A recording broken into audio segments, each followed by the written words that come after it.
last Monday because we discussed about peace innovation. Last Monday, it was an amazing discussion, Catherine, to have a global overview about what it is exactly peace innovation through the Peace Innovation Lab from Stanford University. So very, very amazing. And it's true. It's true. We are going to develop also a studio in France with Catherine in some way to help people to understand better the world, to have the global visions, and through the education and long life learning approach. So that is who we are, and it's also why I support Finding FELIX, because it is a long-term, no, not long-term, it's a long-term approach from Catherine. It is a long-term approach about a documentary, more than 10 years of research, of discussion with people in America, in Germany, in Berlin Film Festival. So that is amazing. Not everybody do that. And the subject also of Finding FELIX is the impact of film and film festival in our memory in childhood. So in some way, that to show you how it impacts our cognitive skills. And that is amazing. So, Kathy, could you remind us what is the subject of today? Yes. Well, we're going to be looking at the cognitive impact of two of my respondents, two young men who met at the Berlin Film Festival and forged so far a lifelong friendship. And that is Moritz Klein and Vincent Forster. And so let's take a look at the video, and then we can discuss further, because I see that let me see here. We're recording, but our Facebook stream has been interrupted by JD Vance. The vice president has interrupted our stream. All right, but let me I have it up. It's great. It is the live. It's live, and this is what this is. Let's see. Oh, that was not it. That's Hunter. And I had prepared it for us here. Let me just bring it up. And okay, one moment. Let me open this up. Full screen. And I'll share my screen.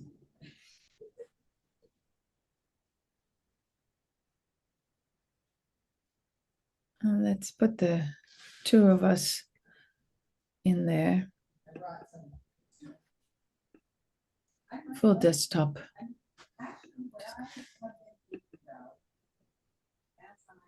No, I think that went content only. It is, I believe, a 6-minute video. Oh, great. Have a look. And that is great, because we discover one part of your production for the movie, because I don't know if you know that, but we do this live also because we need your support, financial support, to finalize clearly the interview. Yes. We need 10% of production again, and then we have to make the post-production. That's right.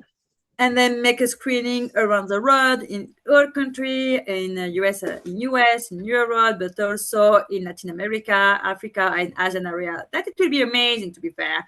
But yes, to do that, we need your support.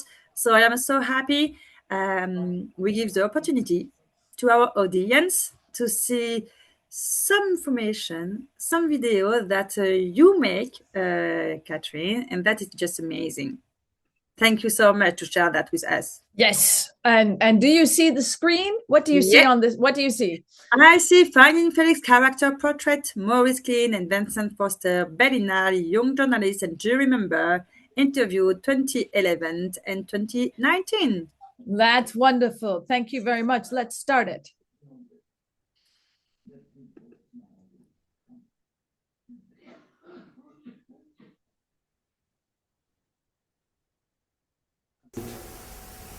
Six, preparing the 2007 Berlinale, where we would be both young journalists.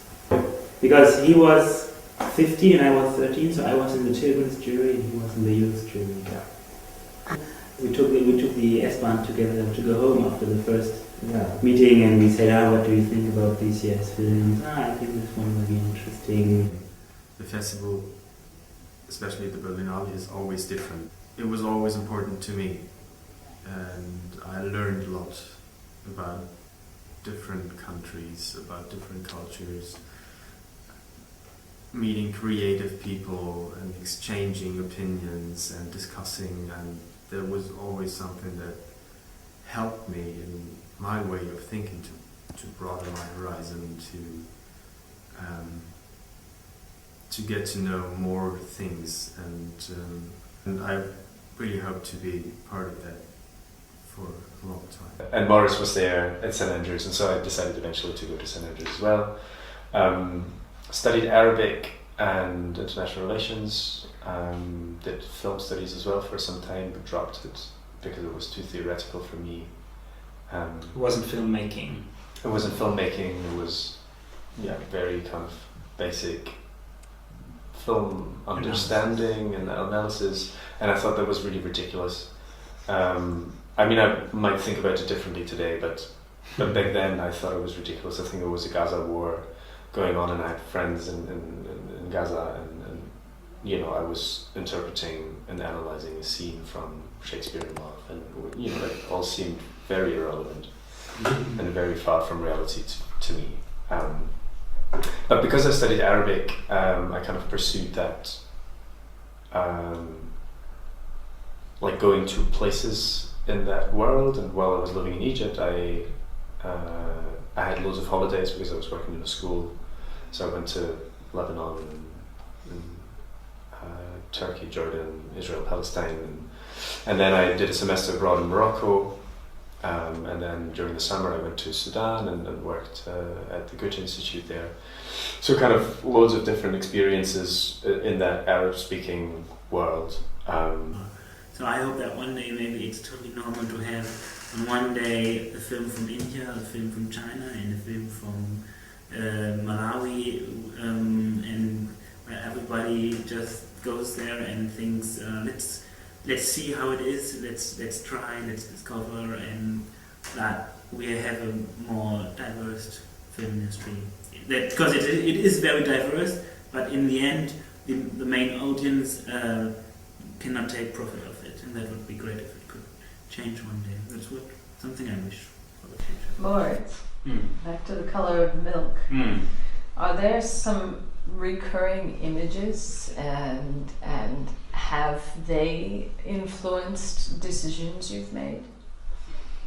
I think it taught me quite a lot on love, probably, and like when to let go, like when to listen to your feelings and how, and also like to understand that love is complicated, and that it's okay to have contradictory feelings, probably.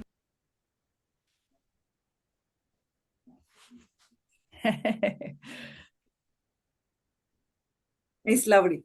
Yeah, it's good. And then the QR code comes up. There we are for the campaign. Yeah, I'm going to stop my share now and come back to you. Amazing, guys. No, I mean, to think so empathetically as that. But what is particularly distinctive between these two is that you can see that they're both influenced by the richness of the films that they've watched. And these are, you know, two different times, approximately 8 years apart. And of course, in the middle, college has happened, and their paths have begun. And we see it's distinctively true between the two of them is that Moritz, his experiences and his memories became more intrinsic. They became a part of who he was, but didn't necessarily profoundly influence influenced. He still loves cinema, but he Yeah. loved trains and transportation even more. So interestingly, I didn't see him at the Berlinale this time. Okay. Vincent told me that he moved to Switzerland, where I know trains are a big deal and they run Yeah. like clockwork unless there is a grave de zèle, which you know is a strike. And this is a very special kind of strike in Switzerland, and maybe it happens in Yeah. other French-speaking parts of the world. A grave de zèle is when they do everything by the book, as if they were first-time engineers on the train. Instead of, and that makes you value, of course, the years of experience that an engineer and everyone who participates in controlling the trains and working on the trains absorbs when they know their jobs very well. Grave de zèle. Let's take it back to Vincent and Moritz. Vincent, on the other hand, you heard him list the places that he visited, Yeah. right? Where, I mean, what do you remember? What did he say?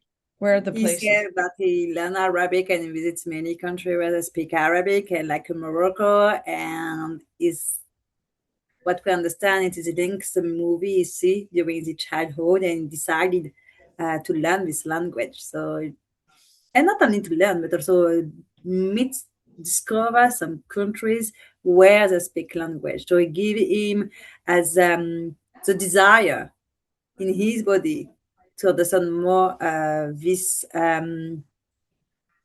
mindset, because and this culture, which is very massive around the world.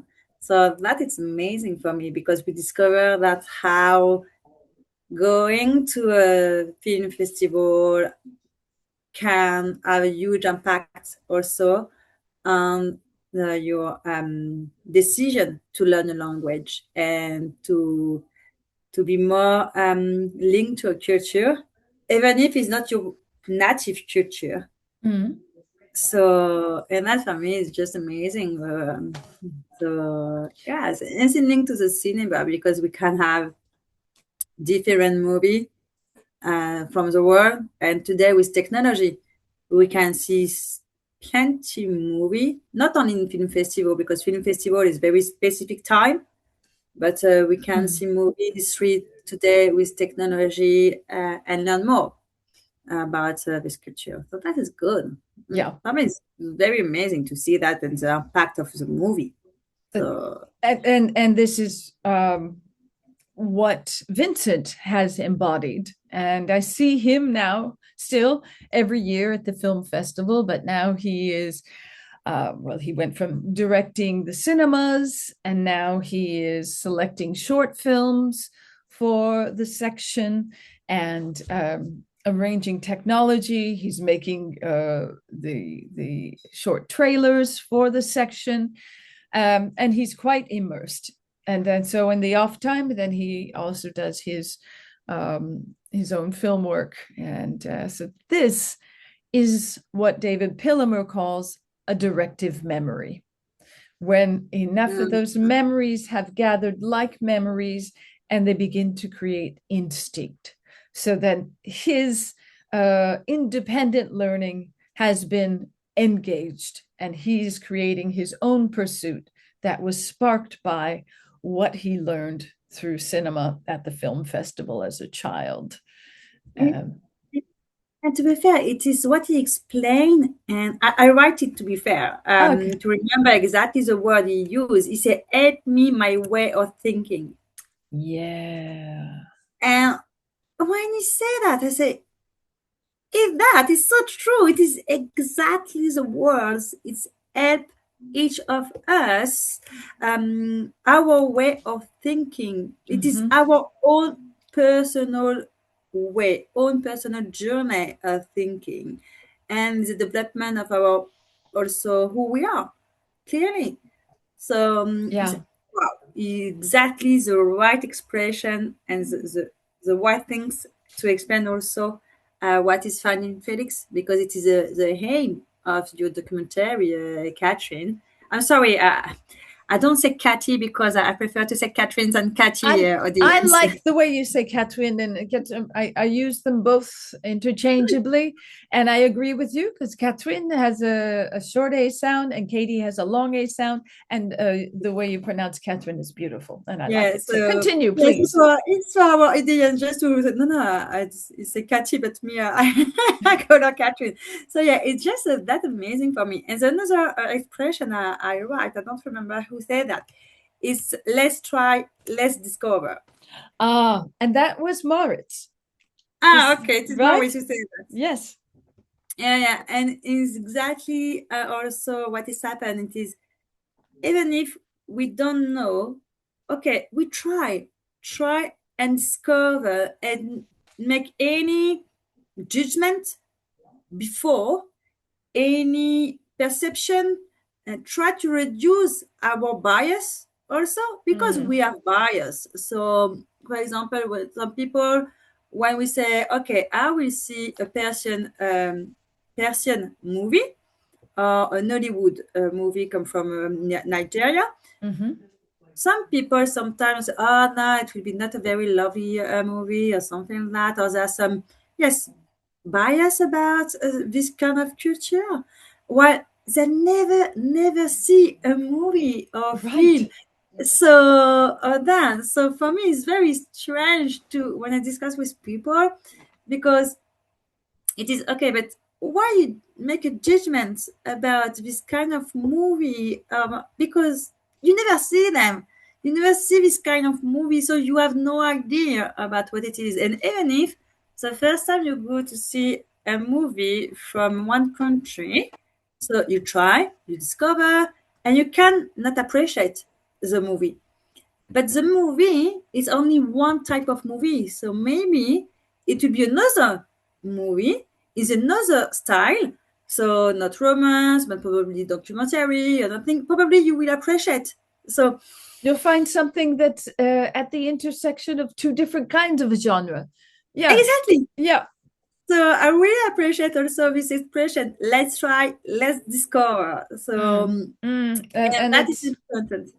That's the beauty of a film festival and the film festival model, is that there are really different things to be to involve yourself in, to immerse in, and sometimes you know it's a complete surprise, but you must go in, and there is, in the documentary you will learn from an 8-year-old who says what she does in when there are subtitles in a film, and how she relaxes herself to let the film happen and see the subtitles, hear the original language, and relax with it and let it happen to you, rather than going into a film thinking that you should know something and that you should that you should know something. You don't. That's the way you go in and face film, face any kind of art. Go in without any preconceived notions, without expectations. The only expectation is to learn something, Exactly. to be changed. Let it transform you. Let it affect you. Let it. I mean, this is the beautiful thing about art, is that it reminds us of our plasticity, our malleability, that we can, in order to learn something, we do need to absorb and bring it in. And that is a big force of a film festival concept, as you say. It is, you have plenty opportunity to see so many different film. And probably personally, my principal challenge it is to decide which one I will go to see. Because there's so many things to see, to be fair. And then the one moment I have to choose, to make a decision. It's okay, I will go to see this movie, and in certain way, but it is linked to the process of decision. It is a little frustration. So, but it is a process of a decision. It's normal. It's our brain approach. It's linked to our plasticity about who we are. But at one moment, yes, we have to decide to see, okay, I will go to see this movie and not this one. And probably it will be linked because the trailer impact myself more in terms of emotion, or the poster.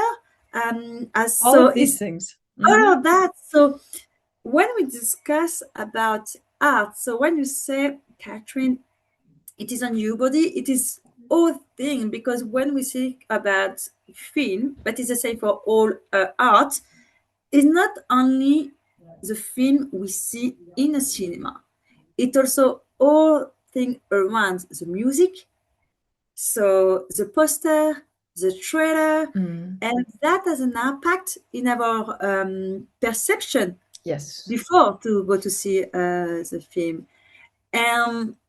But it is a huge approach. So when we speak about the impact on our body, on our emotion, it is not only one thing. There's so many aspects we have to consider to be sure we have a global approach. It is hard, to be fair. As you said, it's a documentary. It's not the same impact to see a movie when you have 10, when you have 20. So it's not the same impact on who we are, because we don't have the same history. So, and same approach of the life. So, but art for me, I guess I can't live without art in my life. I can't. I agree. Yeah, and unfortunately, I think we don't invest enough in the art approach, because it is true. Yeah, people. Because I will not say people, but some people consider that art is. We don't need art in our life. Some people think that, but it is a link between human people.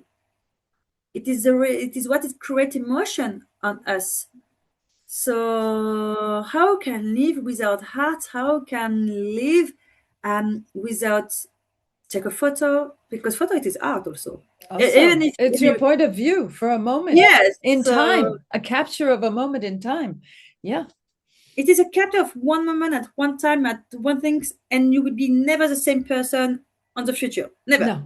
No. One thing, I mean, and this is why I think a point of view of a photographer, a professional photographer, Professional. does not change with the advent of the telephone camera. We all boats are lifted, as they say, that we all become better at perception, at capturing a moment in time for ourselves and reflecting on that moment in time. This is what I hope technology does do for us, is create more reflection and creates more communication.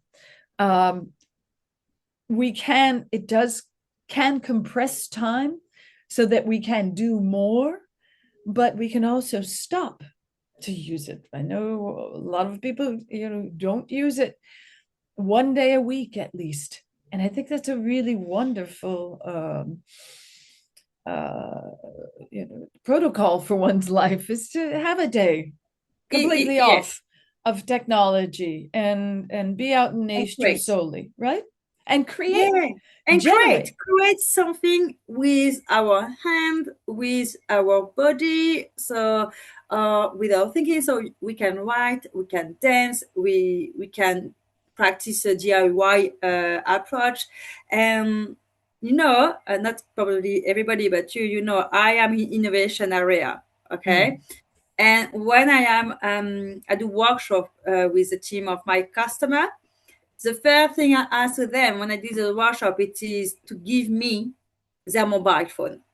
So imagine it is C-level. It is C-level people, also very people who all the time try to explain to you that they have to be connected. It is so important. It is so important. So stop. So we have to make a break. How do you do it? Tell me how you do it. The high school kids, they might have their own space and they put their phone right there. And it's so important today because for the future, we have to innovate. And for innovation, we need creativity. Clearly, if you are not a creative person, if you have not a creative environment, you can't innovate. You can't see what is important and how you can help humanity to be more collaborative, to be more inclusive also, because we need to create this kind of time of switch off completely with the technology and do something with only your own brain, your own body, your own reflection, because it helps us in our creative system, in our brains, and that you can do that alone or with a team. It depends who we are and what you prefer. It depends, really. But or practice sport also. That is very important for the deconnections, for example. I know so many friends that disconnect through the sport. So yeah, True, and that is true. yeah. Or go to see a film because it is another way to take time for us without connection. Personally, I switch off any technology approach during minimum one day on my week because I can't promote the disconnection if personally I don't do it. Of course, yeah. I can't. Enfin, personally, I can't. So, and sometimes people, oh, no, you don't answer me. Yeah, what is the issue? It's a practice. It's a practice. So I mean, I have to practice and You know, take time to read. Me, I read a lot. and you have to listen to yourself to understand what to give yourself, to understand what you need. You have to also be quiet enough to hear yourself. And But what is? Sorry, carry on. Go ahead. No, you had a thought. Yeah. Capture it. My feeling it is in our connected world, even if 2 billion of people don't have access to internet today. So we should remember that when we said digital world, we should remember that 2 billion, so we're 8 billion on the planet. So 2 billion of people don't have internet access. So the world is not completely digital, okay? And we need to leave them alone. I mean, if they want internet access, we want to make it accessible to them, but we also have to learn from them because they will become a lost type that doesn't have access to the rest of the world. And perhaps we might think they'll become more isolated, but on the other hand, they might remain the most authentically human. Yeah. And my personal feeling, but it is because I love philosophy. It is people don't appreciate the silence. Yes. And they work all the time. Or they are on action that will do sport a lot, as I will do many things a lot, but all the time, I am busy, very busy. I am overbooked. Why? My question as a title is why you do that? Because I have to. Yeah. I mean, there is that true. Is it? I think the question is, why do you feel that you have to? And look back with that. Is the real reason that they're saying that is because I don't want to think about something else? Maybe we take people at their words and that they do feel that they have no bandwidth for another conversation. This can be the case. We understand that capacities can be limited, but it can also be a way of saying, I'm sorry, I don't want to consider this or get involved. Exactly. And it's both of those things. I wish they could be a little more truer to the actual issue, but that also takes reflection and I guess a certain type of sophistication to really say what it is in a kind way. And in a kind way and go and well, maybe we need to say no thank you more, be comfortable saying no thank you. It sounds really great, but no thank you. Yeah, and and maybe it comes back around to them later on. So we just allowing people to understand when memories do resurface, that's saying something, right? And this is also what we're doing with the Finding Felix project and Screen 360 TV, is presenting to young people how they learn, how they make a memory by looking at it, by making a memory and say, oh my goodness, look at that memory that I just made. And if I continue to talk about it, I'm going to reinforce that memory of the conversation about a film, or about the scene in that film, or about the language that I heard that I perhaps want to continue to pursue. And this becomes the course of a directive memory, and potentially the course of a habit, or or a pursuit, an instinct. And these are the things that we can build. We can build an instinct for an ear for language by having listened to many different languages at a film festival. We can build that instinct to where we don't shut down and stop listening because we don't recognize it, but we might lean in and listen for cognates and a way to engage in that conversation because we've given ourselves the permission to engage in that conversation and to take time with that. I think that a lot of it does have to do with our time and our own and it might be just at that moment too. At that moment, we might be going from point A to point B, and it's very direct, and we don't have time at that moment. But I would hope that there are moments when we are sitting in reflection, which I hope I like to do at least once a day when I can at the end of the day, but it's a good habit to say, what did I learn today?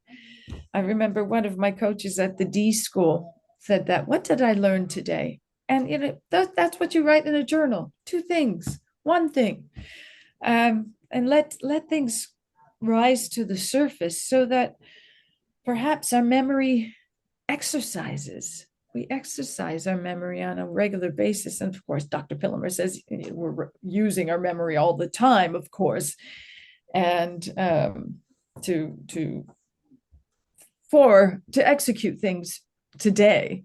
But I think the simple moments of pause and reflection, some might call it meditation, some might call it simply moments of reflection, very useful things to stop our typical locomotive life, I think. Locomotive life. I love its expression, locomotive life. Yeah, And it's probably people right? that do all the time. And locomotive, right? yeah. The And TGV. the TGV. Yes, TGV. The TGV.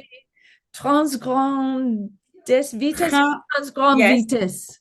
Très grande vitesse. Yes, it's perfect. Transgrande vitesse. The train that goes from, actually it goes along the Silk Road, doesn't it? It goes through Switzerland to France. Does it go to Mongolia? We have to look at that. Yeah, so it's not the Orient Express. No. But yeah, that is the Orient Express, but we have many TGV in Europe, to be fair. So high-speed train is how you say you in English. Because but yes, because in some way it's reduced the distance between people, to be fair. So people really appreciate that. And in another way, because we compress the time, we lose the time of just take time to see the landscape, take time to take a drink with someone we don't know. That is reality. And what I guess and about movies and all thing about that, and we discuss about that during our different live session. Is yes, film festival has a huge impact on our childhood, but not everybody can go on film festival during their childhood. Personally, I discovered that when I was adult because it was not possible during my childhood. But it is also all series and animated movie or manga we see during our childhood. And in France, I don't know if you know, but we are the second country where we read a lot manga book. Yeah. And it just amazing. Comics, no? Yeah, comics. Not only comics, because for us, comics, it is more... it is Marvel. It is from US. Okay. Donald Duck. Yeah. Yeah. Donald Duck and all thing about that. So it is American visions, but we are really a country where we read a huge Japanese manga, and that it is also due to our childhood, because when we are young, we have at the TV. So we have like a TV show, okay, where we see all manga, so Tortue Ninja, so Ninja Turtle, we see Goldorak, there's so many manga. And it was the TV show, the name, it was Club Dorothée. Club Dorothée, okay. Yes, Club Dorothée. And it impact us, all of my generation, so older and a little me, younger than me, not little younger than me, but this generation, today we are between, I will say, 38 until 48, okay, 48 to 50. We are completely, in our mindset, all of us, we are Japanese and Japanese and Japanese and Japanese a lot. And it's true, the business today, in the economy, that is what is amazing because it's linked to our childhood, okay? But in terms of economy, there is so many links between France and Japan because we see so many movies of Japan when you are young, so manga. So, and that's for me just so amazing. It is how during the childhood, what we see, films, series, or something like that, cinema, has an impact on our vision of the world. And the place of hero, for example. So for the place of hero, it's massive because it represents, okay, where we are, who we are. So in France, our hero, myself, I will take me as an example, okay? Because I am not all people from the France. We are 60 million, so I will take my example. Hero, I am more vision of hero from Japan, from America, with your comics and Marvel and all about that. While we have plenty hero in Europe due to Greek, ancient Greek, so many Greek people, so Homer, we have also Roman area, but my reference, the first reference, if you ask me, my hero is more linked to Japan and to America, and not Europe. So that is just right. I'm just looking at Françoise Dolto, and there was a woman. Yeah, Françoise Dolto. And then there was another one who had a children's television program, maybe in the 1970s. She had a dark hair like me, and I'm confusing her, Françoise Dolto. But then it was a children's program. I thought her. I'm looking at it. I'm looking for it right now. It was live action. Yeah. And she was a singer. She was a singer.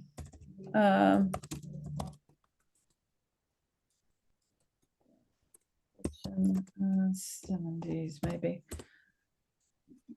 Let me see if I could. No, that was it. Live action children's program. L'Île aux Enfants, 75 to 80. Passepartout. Dorothée. Club de Roto. So I put you how you write Club de Roto, but yes, it's clearly it is all animated film or series we see Yeah. when you were young.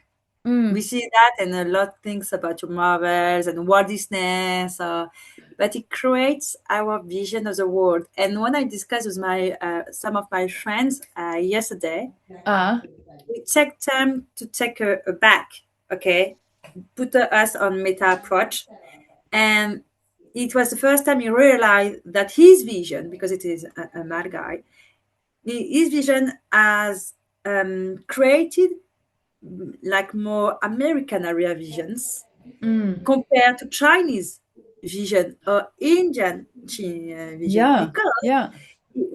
during our childhood, um, I don't see personally Chinese film during my childhood.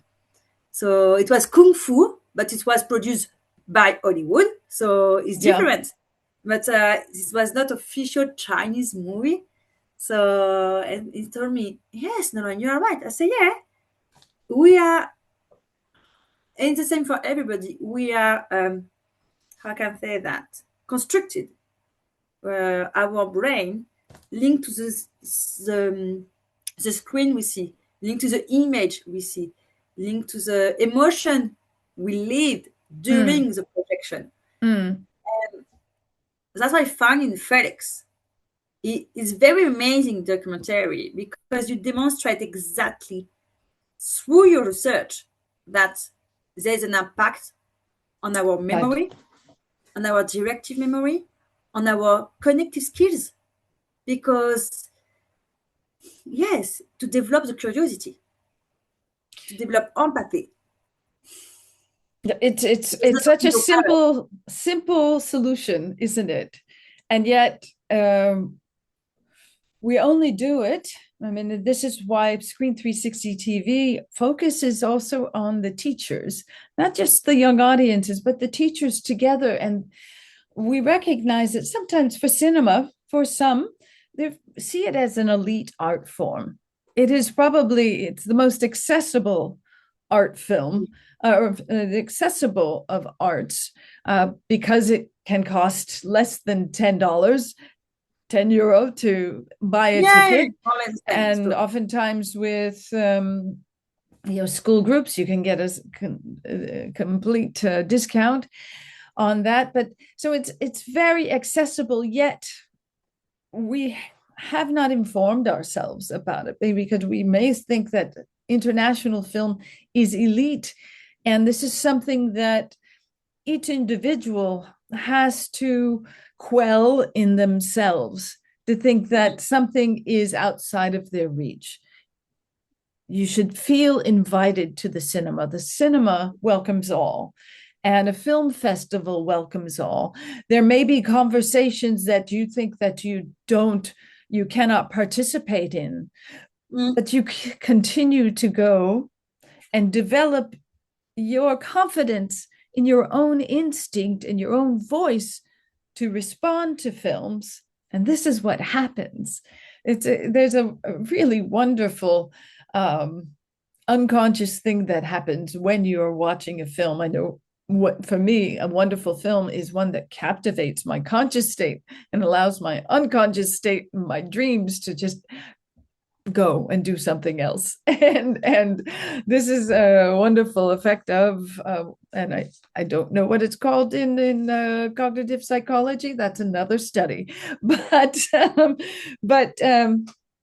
yeah, cinema, again, it's a most accessible art form, and presenting it in classrooms, presenting it broadly and making it very accessible for education,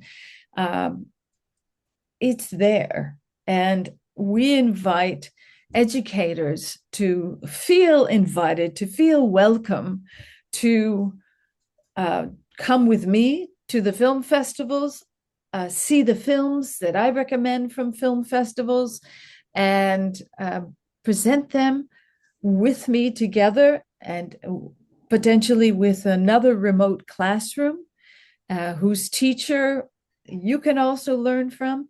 present them together and present this experience, a travel-like experience, to your classroom, and watch how it continues to deliver insights and independent thought.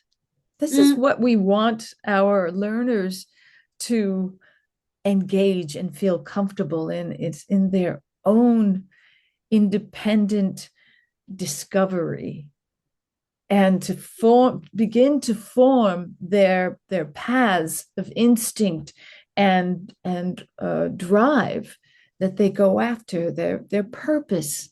This is why it's also important to present the Sustainable Development Goals. If a young person doesn't have that immediate drive of their own, they can find a place in the world where there is need to work and step backwards. Women's education, peaceable partnerships, infrastructure, all of those things need help in the larger world, and you can find the path from there to what you feel that you can do to contribute to that. Yeah, Nalvin, we're coming to a close, and I think we should talk about where we are with our Screen 360 TV campaign. To our audience where we are about the campaign, because yes, remember audience, if you don't follow since the beginning, we created this live link to the Seed and Spark crowdfunding because we need your support, as you said. I'm going to share a page with both of us in front. Yeah, please, Catherine, mention where we are today and share the screen. Here it is. Okay, we should be side by side. I don't know if we are. I can't see you. Can you see me? I see you. It is flashed your screen. I don't know why it's showing. Oh, that now is perfect. I can read it and can see the curve. Okay. And can also the different figures. There we are. Oh my goodness! Look at that slope downturn from week 1. Here we are. We've come back up in week 4, and we have 4 more days: today, Saturday, Sunday, and Monday until midnight. I love seeing that we have.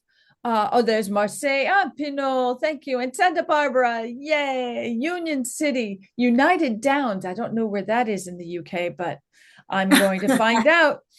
Look here, San Francisco, Portland, Seattle, Los Angeles, and New York. Hooray! Yeah. Top cities. We want to find out who you are. We're going to be in touch. Please contact us. Look at this, 4% to green light. Well, we are not daunted by this, are we? Not at all. Not at all. Because this is just the beginning. What this campaign has done for us is brought Nalvin and I together to find this really great cohesion that we have. And we really are working side by side with a distinct joint vision in mind. And I'm especially happy for this campaign to have given us that.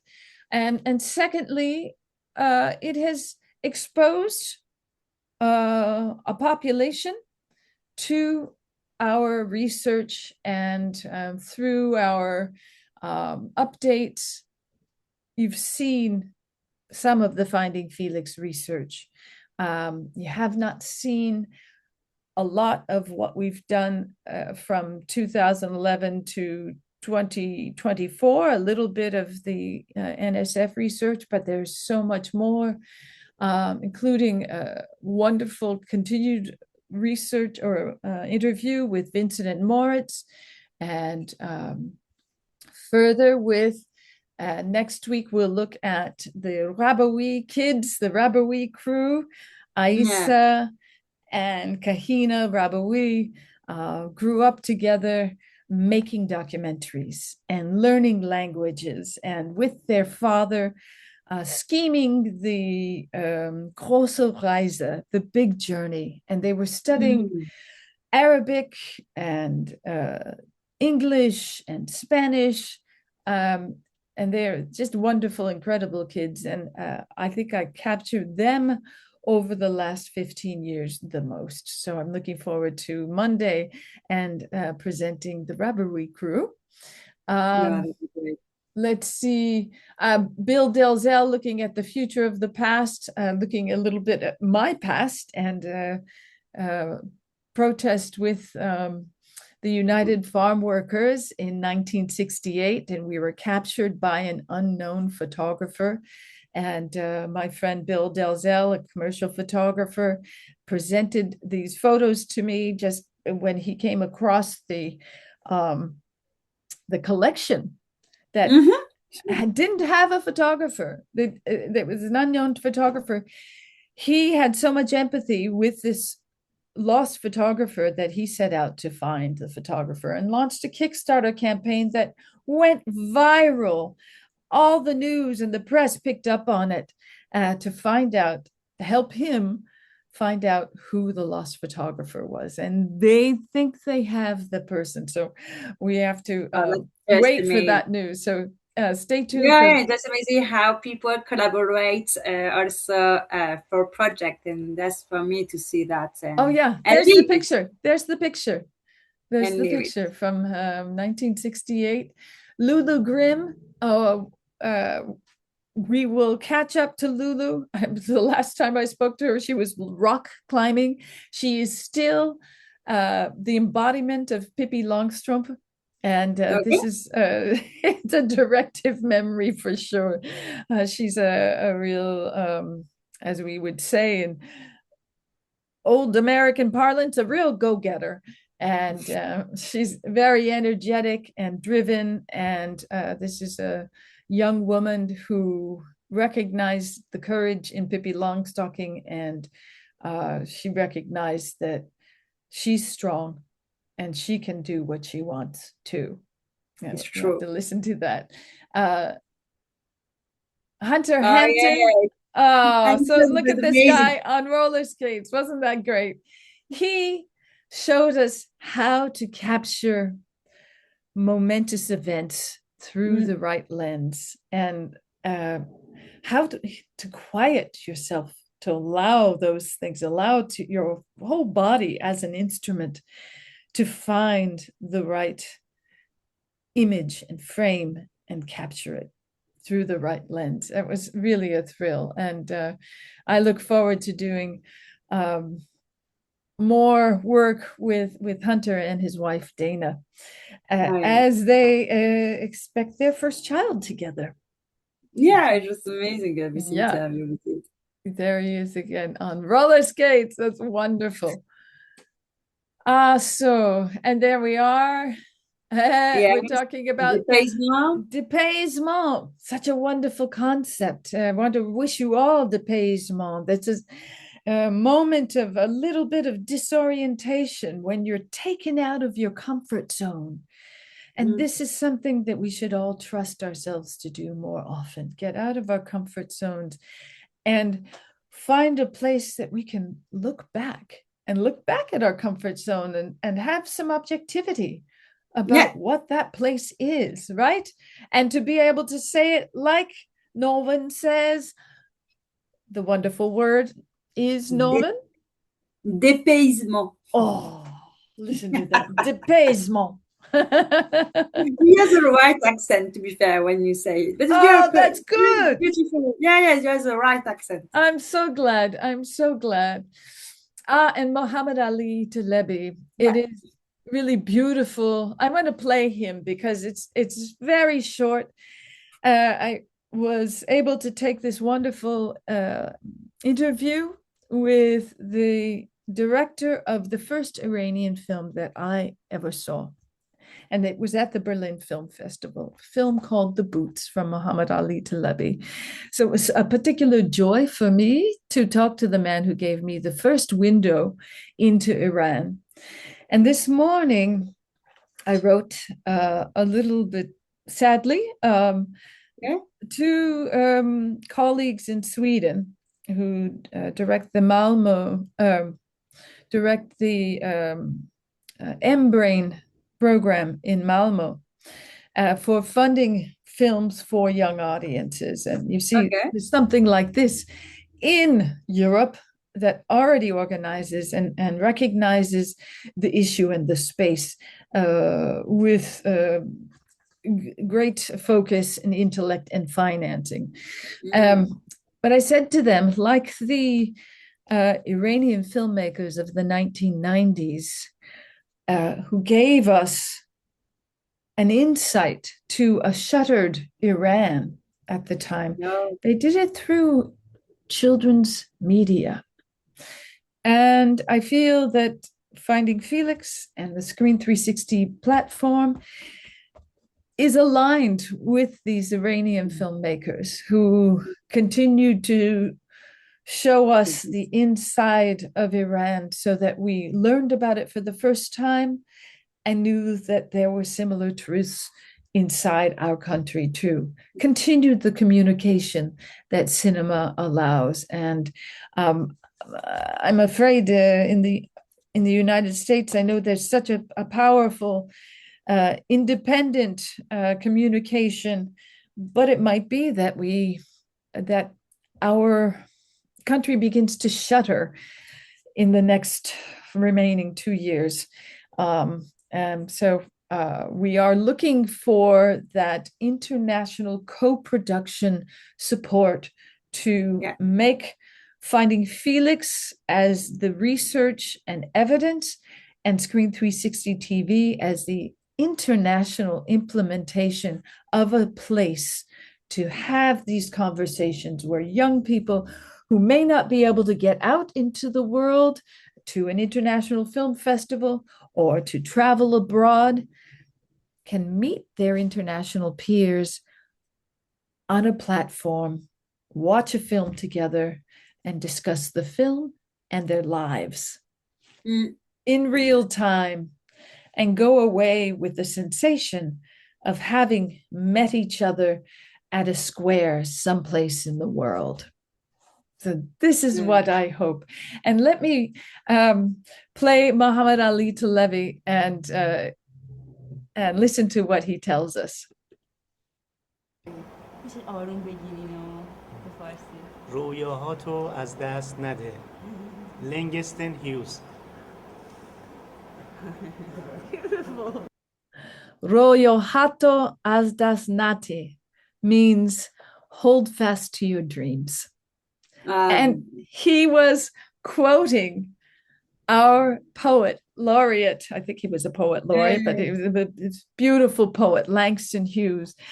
And that a man who has never come to the United States and still holds a dream to come to the United States one day. He's living in Europe, I believe in Slovenia, has never come to the United States. And he recites Langston Hughes. And I think that's just amazing. Amazing. Just shows the depth of an artist, and that he stays committed to making films for young audiences, even though his training came from Abbas Kiarostami, who also made films for young audiences, starting at Khartoum in Iran, in Tehran. The Center for, the Center for Intellectual Development of Children and Youth. Right. Very good. So thank you to share all of this information, Catherine, and especially where we are today.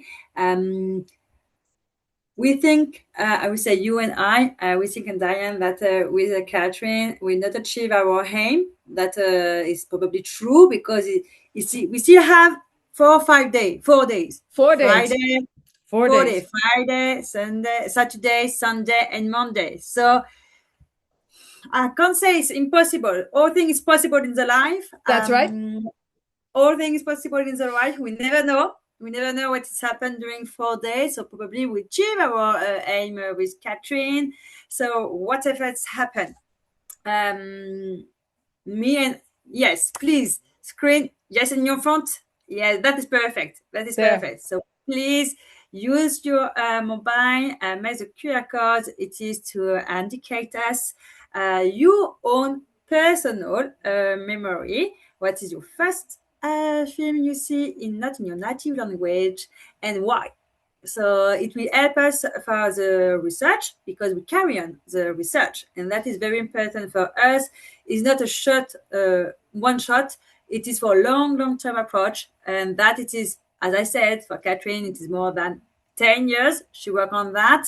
She's a very visionary lady. I can tell you, she's amazing, because she don't tell you, but she worked also for UNESCO and for emerging technology. So if you want to see more about who is this lady, please go to her LinkedIn account and do anything. It's just very amazing. So for us, we'll give you some information next Monday. And Monday will be our last live session, because we carry on our action with Catherine. And maybe it will be not live, but it will be probably physical conference. Right. So we'll give you more details Monday, but we'll be very happy to keep in touch with you. That's right. So yeah. So thank you so much, Catherine. Yes, and Nolan, thank you very much. I mean, I have had some rough days this winter, but working with you has brought me back on track. And quite honestly, I'm so grateful. Be a success in the future. Let's try, let's discover, and go and follow our dream. Yes, that's right. And I think we will do something like this on LinkedIn once in a while. We'll continue with a podcast sort of thing, because I do have a podcast microphone that I want to use. So you will see so many news, I think, on Monday. So right, great. Thank you, Diane, to listen us this evening. And Catherine, Monday at 10 p.m. in your time. 10 a.m. 10 a.m. our time. Sorry. It's okay, but it is 7 p.m. Central European time, 10 a.m. Pacific time, Monday, and you'll see a note come up. We've been posting on Facebook, Instagram, LinkedIn, a little bit on X, doing what we can, what these fingers can do. So thank you, Nolan. Have a great weekend. And I'm going to an Italian film festival on Saturday, and I'm going to be passing these out. Brilliant. Enjoy, and we see you Monday. Okay. Bye-bye. Bye-bye. Merci. Bon weekend.